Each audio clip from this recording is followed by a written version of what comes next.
오늘 배경은 나인성이라고 하는 성의 성문 어귀에서 오늘 지금 이 역사가 일어납니다.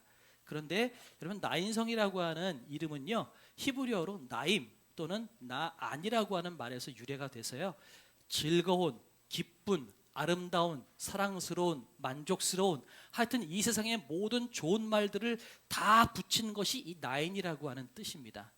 그래서 어떤 목사님은 이 나인성을 에덴 동산을 예표한다라고 말씀하시기도 합니다. 그만큼 좋은 것들은 이 안에 다 들어가 있습니다. 그런데 아이러니하게도 가장 좋고 가장 즐거운 땅인 이 나인이라고 하는 곳에서 지금 어떤 행렬이 지나가고 있죠?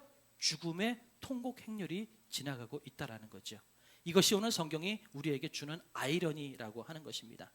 그렇다면 우리 인생 가운데도 이런 모습이 혹시 있지는 않을까라는 생각이 듭니다. 주변은 다 즐거움인데요, 내 인생은 고통일 때가 있는 거죠. 아주 간단한 예 중에 하나는 그 정도까지는 아니지만 우스갯소리로 잠깐 이렇게 말씀을 한번 드리면, 저는요, 명절날이 되면 좋으시죠. 물론 가족 고생하는 거, 일하시고 하는 것 때문에 힘드신 분도 계시겠지만, 명절, 그 다음에 뭐가 있을까요? 성탄절, 가족끼리 놀고 막 즐거워하시는 시간들 있죠. 저는 그 시간이 별로 안 좋아요. 남들은 막 놀고 선물하고 막 이렇게 가족끼리 먹고 막 그럴 때, 저는 이제 혼자 어디 아름다운 카페 없나, 그래서 카페 찾으러 돌아다니고 커피 마시러 가고.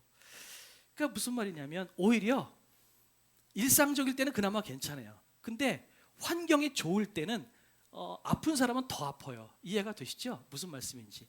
지금 이 성경이 지금 그 얘기를 하고 있는 겁니다. 성은 나인인데요, 지금 이 주인공은 고통 가운데 있는 거예요. 이게 우리 인생하고도 비슷할 때가 있어요. 교회도 마찬가지입니다. 보면은 다 웃어요. 재밌게 지냅니다. 그런데 사실은 그 안으로 깊이 좀 들어가 보면요, 누구나 다 아픔을 가지고 있고 슬픔을 가지고 있는데 그거를 드러낼 수가 없어요. 왜냐하면 드러내면 내가 약해 보이게 되고, 때로는 그게 나에게 약점으로 다가올 때가 있으니까 드러내려고 하지 않아요. 그러다 보니까 어떤 때는 교회가 뭐라 그럴까요? 추상적으로, 피상적으로 보이는 목장이 될 때가 참 많다라는 거죠. 전 그래서 목장이 내 속에 있는 것들을 마음껏 이야기할 수 있는 공간이 되면 참 좋겠다라는 생각이 듭니다. 그러려면요, 먼저는 그 목장 목원들 안에서 그 사람이 어떤 사람이든지 간에 그 사람을 있는 그대로 받아주고, 있는 그대로 그 마음을 위로할 수 있는 마음이 있어야만 되는 거예요.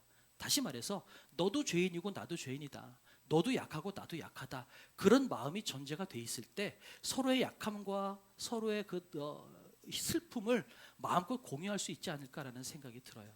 그런데 우리는 겉으로는 공유하고 아유 힘들겠어요 그렇게 이야기하지만, 속으로는 나도 모르게 판단될 때가 있는 거죠. 에이, 그렇게 살았으니 그 모양이지. 그럴 때가 있어요. 여러분, 그러지 않았으면 좋겠어요. 그래서 오늘 따로 목장 교제는 만들지 않았지만, 오늘은 특별히 우리 안에 있는 그 슬픈 것들, 힘든 것들, 그런 것들을 좀 올 한해 좀 목장 안에서 나누면서 같이 좀 기도하는 시간으로 많이 가져주시면 참 좋겠다라는 생각이 듭니다. 이 본문처럼 이름은 즐거움인데 현실은 절망이에요. 나인성처럼 행복한 곳, 즐거운 땅이긴 하지만 정작 내 안에는 죽음의 그림자가 드리워져 있다라는 거죠. 이것이 우리의 삶에도 비슷하죠. 우리는 연세가 들면서 하루하루 지나가다 보면 열심히 살았어요. 이제쯤 되면 행복하겠지. 이쯤 되면 내가 이제 편안하게 살 때가 됐어 라고 하는데, 예기치 못한 문제들이 펑펑 터지면서 나를 괴롭게 할 때가 있어요. 건강의 문제, 또 예기치 않은 실직의 문제, 자녀가 내가 원하지 않는 길을 걸어갈 때, 또 가족들이 깨질 때, 여러분 이런 아픔들을 경험할 때 나는 그것을 원하는 건 아니었거든요. 나는 행복하게 살고 싶고 잘 살고 싶은데 세상은 나에게 그렇게 다가오지 않고 예기치 않은 슬픔과 아픔을 주더라는 거죠. 그 상실감과 아픔 때문에 겉으로는 웃지만 마음속 깊은 곳에 누구는 다 이렇게 상처를 하나씩은 다 가지고 있는 것 같아요. 바로 그런 인생을 향하여서 오늘 예수님께서 어떻게 역사하시는지를 오늘 본문을 통해서 보면 좋겠습니다. 예수님께서 오늘 그 죽음의 행렬을 막아서시고요, 그 죽음의 행렬과 맞닥뜨려서 하시는 역사를 보면서 오늘 우리에게 좀 위로가 되는 시간이 되면 참 좋겠다라는 생각이 듭니다. 그래서 오늘 성경 제목을요, 인생의 어두움에 찾아오신 예수님이라고 하는 제목으로 한번 적어봤습니다. 따라해 주시겠어요? 인생의 어두움에 찾아오신 예수님. 시작.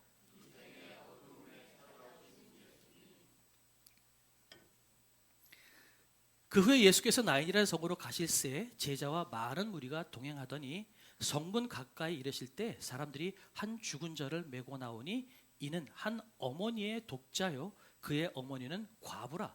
그 성에 많은 사람도 그와 함께 나오거늘 이렇게 되어 있습니다. 그 당시에는 아무리 가난한 사람이라고 그래도요, 우리나라도 비슷하죠. 우리 어르신들 관이 나갈 때 상여가 따라가죠. 상여가 가고 그 뒤에 동네 사람들이 오죠. 그 사람들이 뭐 하죠? 곡해 주죠. 그 왜 곡하죠? 앞에 있는 유족들이 마음껏 슬퍼할 수 있도록, 울고 슬퍼하고 절규하는 것이 부끄럽지 않도록 뒤에서 같이 곡을 해주는 거거든요. 그런데 정말 슬픈 것을 위로하는 마음으로 같이 따라가는 사람도 있지만 사실은 그 당시에는요, 상여가 나가거나 다시 말해서 관이 나가면요, 그 뒤에 돈을 주고 두세 사람은 꼭 붙인다고 합니다. 그러니까 이거 보면 우리나라하고 유대인의 풍습하고 정말 다 비슷한 게 너무 많은 것 같아요. 이때도 마찬가지입니다. 그 성에 많은 사람도 그와 함께 나오거늘 이라고 했을 때 정말 그 유족을 슬퍼하는 마음과 위로하는 마음을 가지고 나오는 사람도 있었지만, 어떤 사람들은 그냥 의문감 가지고 그렇게 슬프지 않지만 그냥 돈을 받았으니까, 아니면 책임이니까 지금 같이 시신과 함께 나가는 사람도 있더라는 거죠. 그 사람들이 지금 그 안에 다 들어가 있는 거예요. 그런데 지금 나가고 있는 사람이 누구예요? 그 어머니는 과부라라고 이야기합니다. 그러니까 지금 오늘 관에 실려서 나가고 있는 사람이 누구냐면 독자예요. 그죠? 과부인데 독자예요. 그런데 과부가 독자라고 하는 상황은 얼마나 지금 이 주인공이 극한 어려움에 처해 있는가라고 하는 것을 우리에게 보여주고 있다는 겁니다. 자, 보세요. 남편도 잃었어요. 혼자 살아요. 그러면 그 여인에게 가장 큰 소망은 누구겠어요? 아들이죠. 다시 말해서 그 여인에게 아들은요, 단순히 아들이 아니에요. 가족 중에 하나가 아니에요. 내 소망이고요, 내 인생 전부인 거예요. 이해가 되시죠? 그런데 지금 그 내 인생의 전부인 그 아들이 죽었다라고 이야기하고 있는 겁니다. 소망을 잃었어요. 더 이상 내가 살아갈 힘도 없어요. 아무런 기대도 없다라는 것입니다. 또한 현실적으로도 마찬가지예요. 지금도 마찬가지지만 그 당시에 여러분, 남자가 돈을 벌어야 되는데 남편이 없다면요, 그 여자가 살아가기가 되게 어려운 상황이에요. 그런데 그나마 그럼에도 불구하고 이 여인은 지금까지는 그나마 살 수 있었을 거예요. 왜냐하면 아들이 있었으니까요. 아들이 어떤 모양으로든 돈을 벌었을 거예요. 그런데 지금 그 아들까지도 죽었어요. 다시 말해서 이 여인은 자기의 삶과 자기의 소망과 자기의 기대와 그 모든 것들을 다 잃었다라고 하는 절망도 있지만, 실질적인 문제도 앞으로 이제는 살아갈 소망도 이 여인에게는 없다라는 겁니다. 먹고 살 걱정이 해결이 될 수가 없다라는 것을 이야기하고 있다라는 겁니다. 그래서 지금 이 여인에게 있는 가장 큰 절망은 뭐냐면요, 이제는 세상에 나 혼자다. 여러분, 이것만큼 슬픈 건 없는 것 같아요. 이 세상엔 나 혼자야 라고 할 때 그 아픔이 얼마나 큰지 모르겠어요. 저도 언젠가는 그런 경험을 한 적이 있었는데, 한번 그렇게 한 6개월을 저도 힘들었던 적이 있었어요. 교회 사역을 끝나고 집에 가면 아무도 없어요. 그 슬픔이 얼마나 큰지 몰라요.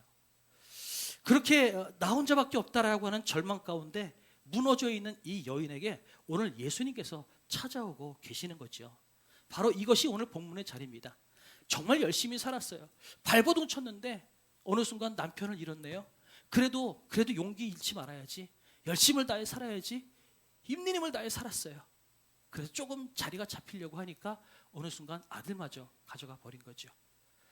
잘해보려고 했는데, 행복하고 싶었는데, 열심히 살고 싶었는데, 세상은 자꾸, 요즘 젊은이 말로는 세상이 나를 억까하는 거예요. 나에게 자꾸 내가 원치 않는 길로만 자꾸 나를 이끌고 나가는 거죠. 그 절망, 모든 것들이 무너진 상황이 오늘 이 본문의 자리라는 겁니다. 그런데 그곳에 지금 예수님께서 오셔서 뭐라고 말씀하시냐면, 자, 이게 뭐냐면요, 요걸 먼저 볼게요. 주께서 과부를 보시고 불쌍히 여기사 울지 말라 하시고 라고 말씀하십니다. 주님께서 울지 말아라 라고 말씀하십니다. 세상 사람들은요, 오늘 12절에 보면 같이 따라오는 사람들이 많았다라고 말씀을 드렸습니다. 그 사람 중에는요, 정말 슬퍼하는 마음 때문에 따라가는 사람도 있었겠지만, 많은 사람들은 돈을 받고 아니면 의무이기 때문에, 그 당시의 풍습이기 때문에 어쩔 수 없이 그 일을 행했던 사람들도 있어요. 그러니까 그 여인의 슬픔에 대해서 100% 공감하지 못하는 사람들이 참 많이 있었을 거라는 거죠. 그런데 공감했다 할지라도 우리는 또 해야 될 얘기가 있어요. 우리가 누군가가 힘들어하고 아파하는 사람들 보면 할 수 있는 최선이 뭘까요? 여러분, 요즘에는 힘내라라는 말도 하면 안 된다는 거 아시죠? 힘이 안 나는데 옆에서 힘내라고 그러면 그게 그렇게 꼴 보기 싫어요. 그렇죠? 그러니까 힘이 안 나는 사람이 옆에 있을 때 그냥 차라리 옆에 가만히 앉아가지고 같이 울어요. 그게 제일 좋은 것 같아요. 근데 이제 특히 남자들은 안 그렇거든요. 특히 남자들은 뭔가 답을 주고 싶어 하거든요. 그래서 그 문제를 해결할 수 있는 뭔가를 내가 도움이 되기를 원하는 마음이 있거든요. 그러니까 힘내. 이렇게 하면 돼. 마음 고쳐먹어. 안 되는데 어쩔 거예요. 우리가 할 수 있는 거는요, 옆에서 아무 소리 안 하고 그냥 같이 울어주는 것까지가 우리의 최선인 것 같아요. 그래서 많은 사람들이 그러죠. 차라리 가만히 있어만 줘라. 있어만 줘도 내가 힘이 난다. 그 말은 무슨 말이냐면요, 한편으로 뒤집어 놓고 보면요, 인간에게는 내 문제를 해결해 줄 능력이 없다라는 것을 인정하는 것이 반증된다는 거예요. 왜요? 정말 내 문제를 해결해 줄 사람이라면, 그럴 능력이 있다면, 나 이것 때문에 힘들어, 나 이것 때문에 못 일어나겠어, 좀 도와줘 라고 이야기해서 답을 얻었으면 좋겠는데, 문제는 나에게 답을 주지 못한단 말이죠. 그러니까 차라리 너 답 얘기하지 말고 그냥 내 옆에 같이 있어줘. 이게 이 세상 살아가는 우리의 모습 아니겠어요? 그런데 예수님은 뭐라고 말씀하시냐면 울지 마라 라고 말씀하세요. 예수님께서 울지 마라라고 말씀하시는 것은 내가 너의 눈물을 그치게 할 능력이 있다는 것을 의미하는 겁니다. 세상 사람들은요, 내 문제를 해결해 줄 능력이 없어요. 목사지만요, 제가 정말 절망스럽고 정말 힘들 때가 언제인 줄 아세요? 우리 성도님들 문제 때문에, 건강의 문제 때문에 괴로워하시는 분들, 제가 아침마다 들어가서 기도하거든요. 근데 기도하면 정말 제 마음 같으면, 오늘 기도하면 목사님 병 났어요, 목사님 문제 해결됐어요, 이런 연락을 좀 받으면 좋겠는데, 여전히 힘들고 여전히 아파하시는 성도님들 보면 내가 목사로서 할 게 너무 없다. 그럴 때 저는 목사로서 무기력함을 느껴요. 하나님, 내가 이렇게 할 수 있는 게 능력이 없습니다.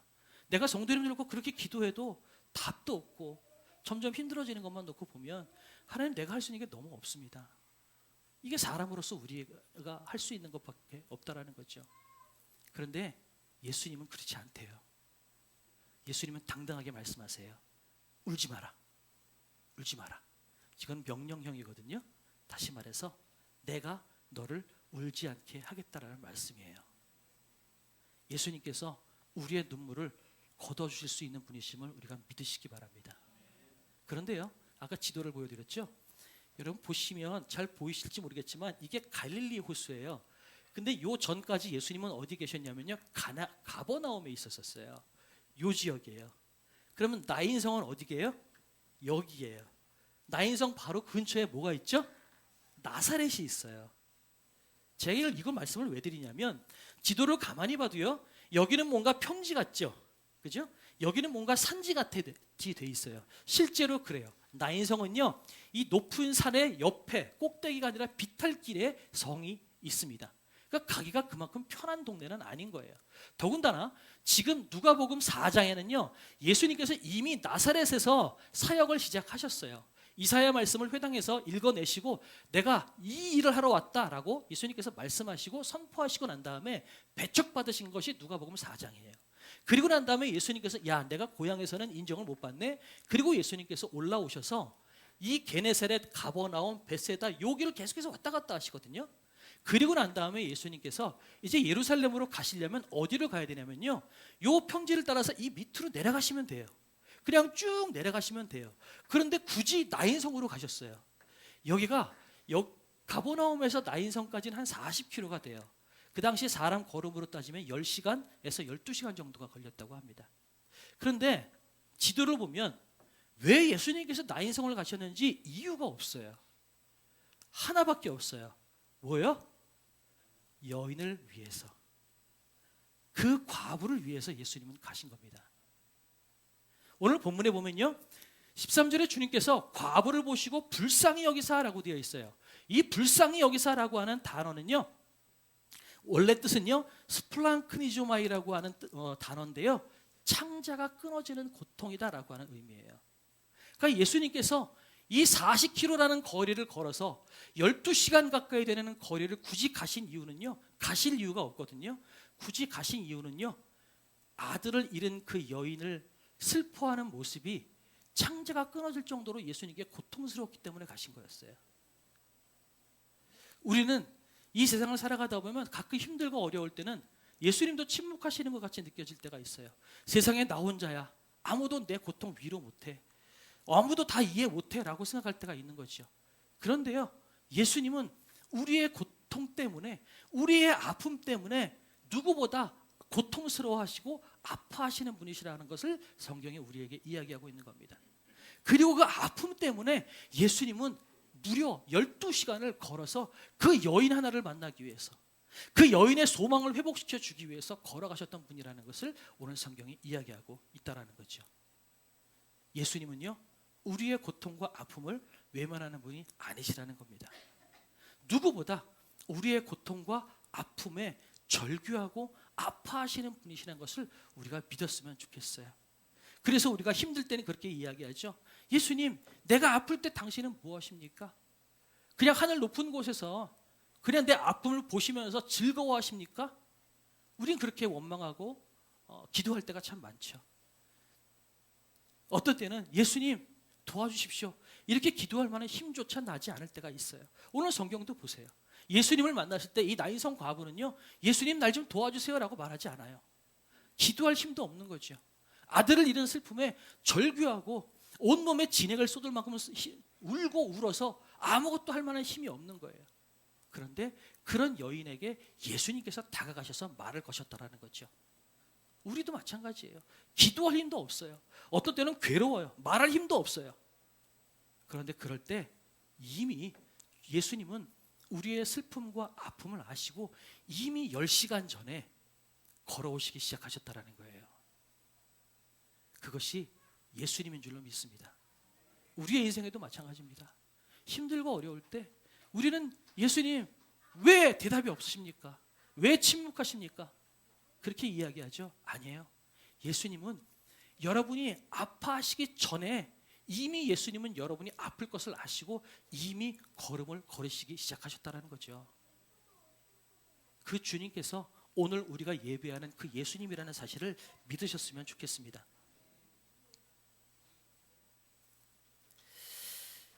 그래서 예수님께서 울지 말라고 말씀하시는 것은 결국 예수님께서 세상 사람들이 이야기하는 것처럼 야 힘내, 이것이 아니라 예수님께서 힘을 주시겠다고 말씀하시는 거고 울지 않게 만들어 주시겠다라는 것을 의미하고 있습니다.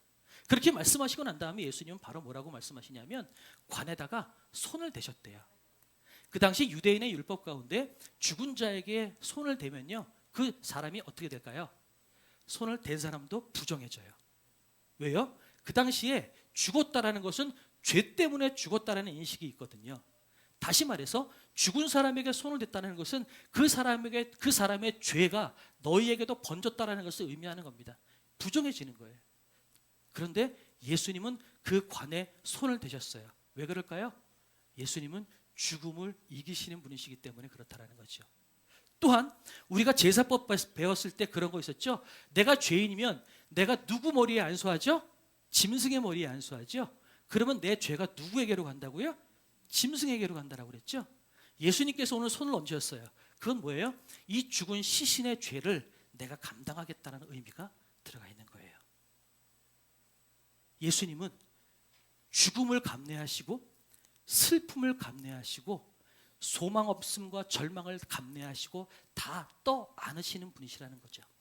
그리고 우리에게는 생명을 주시고 삶을 주시는 분이시라는 것을 오늘 성경이 이야기하고 있는 것입니다. 그러면서 예수님께서 말씀하십니다. 청년아 일어나라. 누가복음에 보면요, 예수님께서 병자를 고치신 사건이 한 서너 번 정도가 나오시거든요. 근데 그 중에 유일하게 여기만 아버지의 이름을 이야기하지 않아요. 아버지의 이름으로 일어나라 걸어라 이렇게 말씀하지 않고요, 내가 네게 말한다 일어나 걸어라. 여기서는 굳이 예수님께서 당신의 능력을 말씀하십니다. 왜 그럴까요?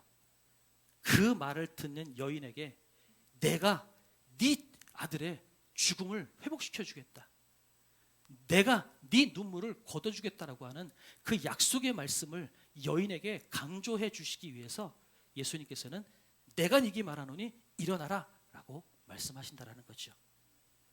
예수님은 우리의 생명, 우리의 부끄러운 자리, 그런 자리를 손을 대셔서 우리를 살리시는 분이신 것을 우리가 믿으시기를 바랍니다. 우리의 인생에도 마찬가지입니다. 뒤돌아보면요, 더러운 자리가 있어요. 내 인생 여정 가운데 부끄러운 과거가 있을 수도 있고요, 아니면 깊은 상처가 있을 수도 있어요. 또 어디에는 내 마음속 깊은 곳에 나도 만지기 싫은 오물처럼 더럽고 냄새나는 자리가 있기도 하더라는 거죠. 나도 만지기 싫어요. 나도 거기는 들추고 싶지 않아요. 그런데 그 자리에 예수님께서 손을 대신다라는 거죠. 예수님께서 저와 여러분의 인생에 가장 더러운 자리, 가장 깊은 상처의 자리에 손을 대시고요, 또 예수님께서 손을 대시는 그 순간 죽은 것이 살아나고요, 부정한 것이 거룩해지는 역사가 일어나더라는 것입니다.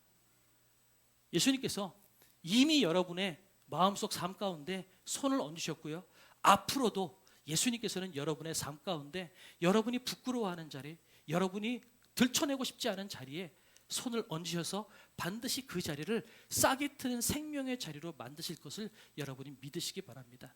우리가 이것을 믿기 때문에 우리는 부끄러운 이야기를 함에도 불구하고 담대하게 이야기할 수 있는 거죠. 계속해서 말씀을 드리지만 제가 왜 제 간증을, 부끄러운 것을 맨날 말씀을 드리겠어요? 여러분도 그렇게 하라고요. 제가 잘나서요? 아니에요. 저는 여전히 부끄럽고 못난 사람이에요. 하지만 이 자리에 예수님께서 손을 얹으셔서 나처럼 못난 사람도 하나님께서 목사 만드셨다면 하물며 여러분이야 하나님께서 얼마나 멋있는 존재로 만들어내시겠어요. 그러니 여러분, 여러분에 있는 상처와 속에 있는 것들을 드러내기를 부끄러워하지 마세요. 세상 사람들이 나를 판단한다 할지라도 그거 가지고 신경 쓰지 마세요. 왜요? 예수님이 그 자리에 손을 얹으시는데 내가 왜 사람의 소리에 귀 기울이겠어요? 부끄러워하지 마시고 내 연약함을 이야기하세요. 그리고 그 자리에 예수님 손을 대주십시오. 차라리 내 상처를 벌려서 예수님께 손을 뻗으시기를 간구하십시오. 그럴 때 주님께서 우리의 인생 가운데 소망을 주시고 힘을 주신다라는 것입니다. 그래서 15절을 보니까요, 죽었던 자가 일어나 앉고 말도 하거늘 예수께서 그를 어머니에게 주시니라고 성경이 이야기합니다. 청년이 일어났어요. 그런데 일어난 청년을 향하여서 예수님께서 야, 너는 내 열매다, 내가 너를 만들었다 라고 말씀하시고 너는 내 소유다, 내 품 안에 있어라 라고 말씀하시지 않고 그 아들을 누구에게 돌려줘요? 어머니에게. 다시 말해서 그 소망 없는 여인에게 소망을 회복시켜 주시고요, 상처난 인생을 온전케 하시고요, 상처난 가정과 상처난 교회와 상처난 이 민족들을 하나님께서 온전케 회복시켜 주시는 것이 예수님의 역사라는 것을 오늘 성경이 우리에게 이야기하고 있다는 거죠. 이 상황을 보면서 사람들이 이렇게 이야기합니다. 16절 같이 한번 읽을까요? 시작.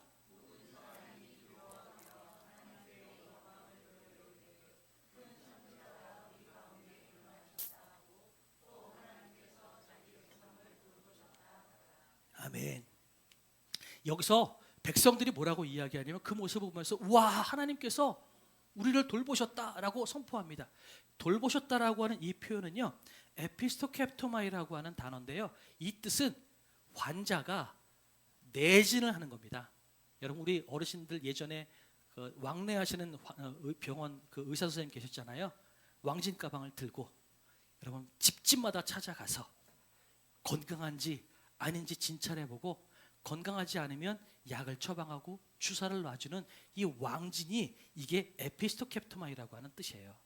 다시 말해서 우리를 돌보셨다라고 하는 말은 하나님께서 우리를 집집마다 찾아오셔서 우리를 진찰해 주시고 우리가 어디가 아프고 어디가 괴로운지 하나님께서 우리를 파악하셔서 그 부분들을 하나님께서 치료하여 주시고 돌보시는 그 하나님의 친밀하심이 이제 드디어 내가 알겠구나라고 하는 것을 지금 백성들이 이야기하고 있다는 겁니다. 예수님께서 오시기 전에 이스라엘 백성들은 400년이 넘는 시간 동안 하나님께서 침묵하시는 시간들을 경험했습니다. 아무리 부르짖어도 응답하지 않았어요. 그럴 때 이스라엘 백성들은 외쳤습니다. 하나님이 나를 버리셨구나. 우리 민족을 버리셨구나. 그런데 오늘 이제서야 예수님께서 그 과부의 아들을 살려주신 모습을 보고 나서 하나님께서 우리를 버린 게 아니었어. 이제 하나님께서 일하시기 시작하시네. 우리에게 왕진 오셔서 우리를 진단해 주시고 우리를 살려주시는 분이 이제 드디어 일을 하시기 시작하시는구나. 이 믿음의 고백을 지금 사람들이 하더라는 것입니다. 그래서 예수님께서 이 사역을 시작하실 때 누가복음 4장에는요 예수님께서 이렇게 말씀하셨어요. 우리 17절서부터 21절까지인데요. 지금 길지만 같이 한번 읽어보겠습니다. 시작. 선지자 이사야의 글을 드리거늘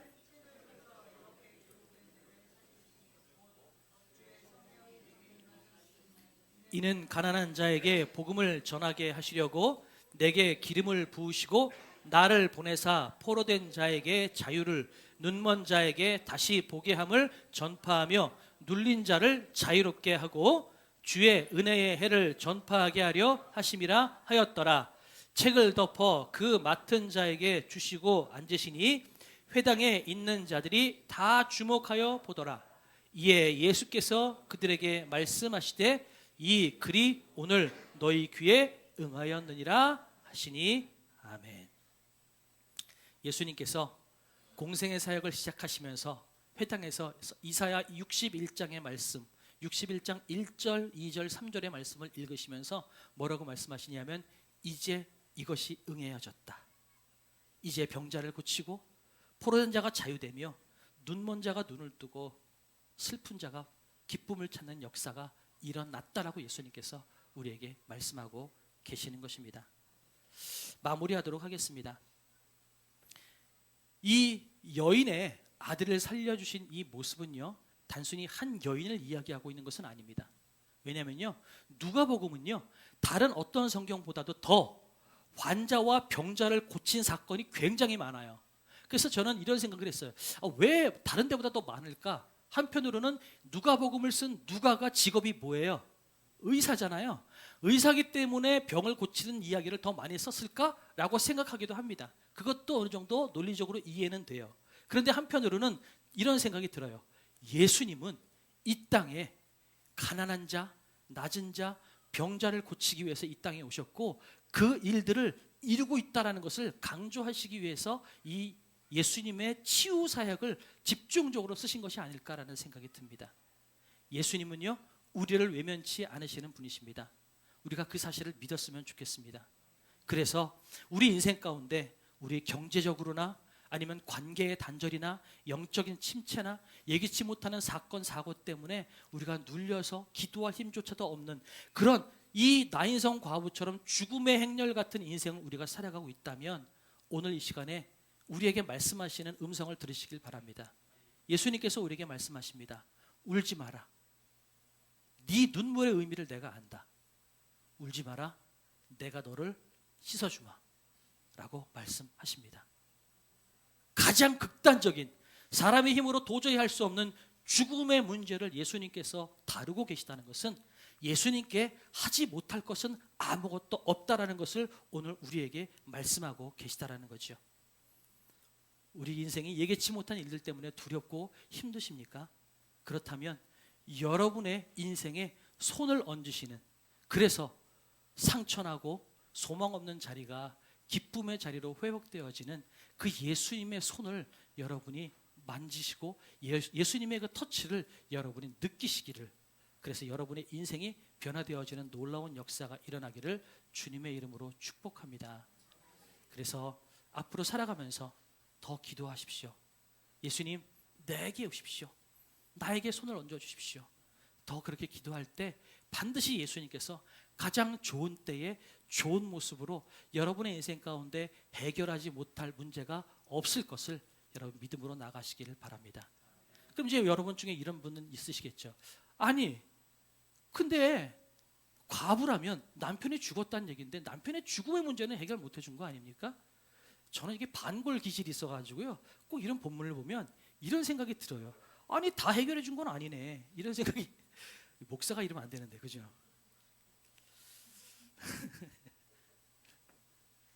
그런데 예수님께서 이 땅에 오셔서 우리에게 선포하신 것은 단순히 병을 고쳐주시는 것만을 말씀하신 것이 아니라 하나님의 나라를 우리에게 선포하신 거거든요. 하나님의 나라는 뭐냐면, 말씀드릴게요. 물론 지금은 우린 죽은 사람을 못 만납니다. 하지만 우리는 어디 가서 만나요? 천국에서.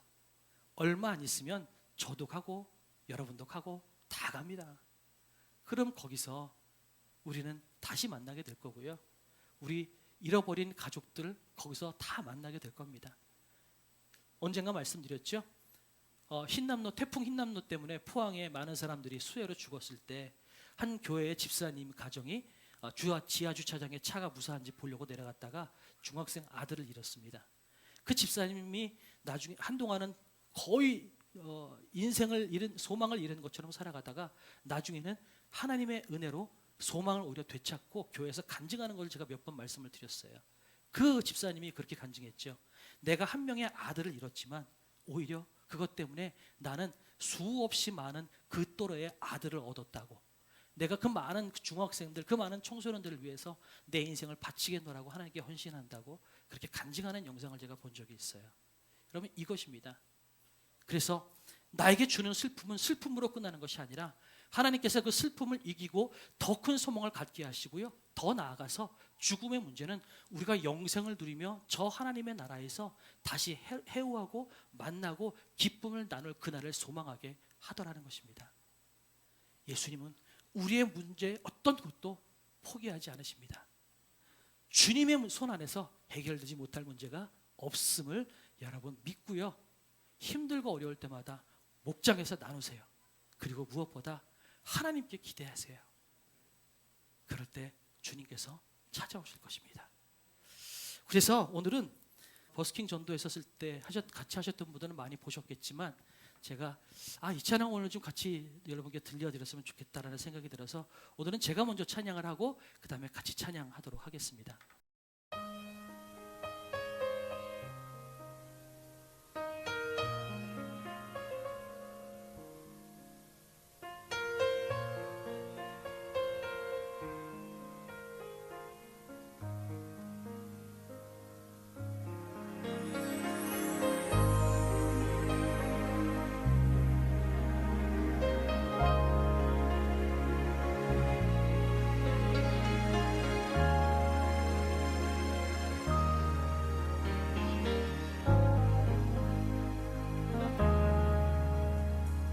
주님이 풀지 못할 힘든 일 없네. 주님이 못 움직일 높은 산 없네. 주님이 잠잠케 못할 험한 폭풍 없네. 주님이 슬픔은 없네. 모든 세상의 어려운 짐 주께서 지시며 내 삶의 어려움도 주 돌보시리. 모든 세상의 어려운 짐 주께서 지시며 내 삶의 어려움도 주 돌보시리. 너는 내게 오라. 내 짐을 놓고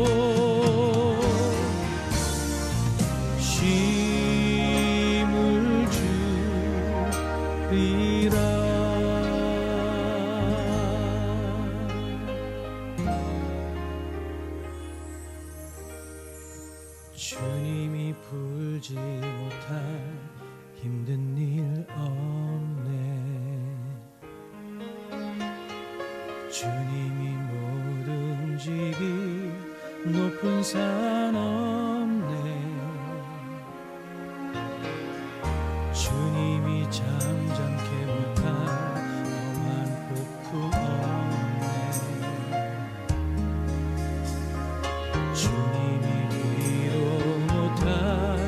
슬픔은 없네.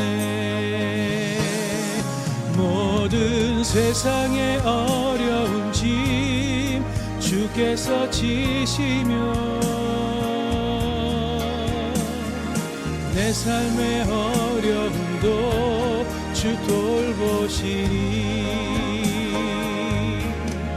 모든 세상의 어려운 짐 주께서 지시며 내 삶의 어려움도 주 돌보시니 모든 세상의 어려운 짐 주께서 지시며 우리의 어려움도 주 돌보시니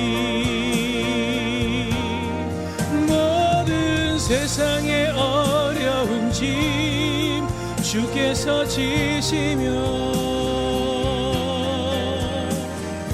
내 삶의 어려움도 주 돌보시리 주가 돌보시리 주가 돌보시리 주가 돌보시리 주가 돌보시리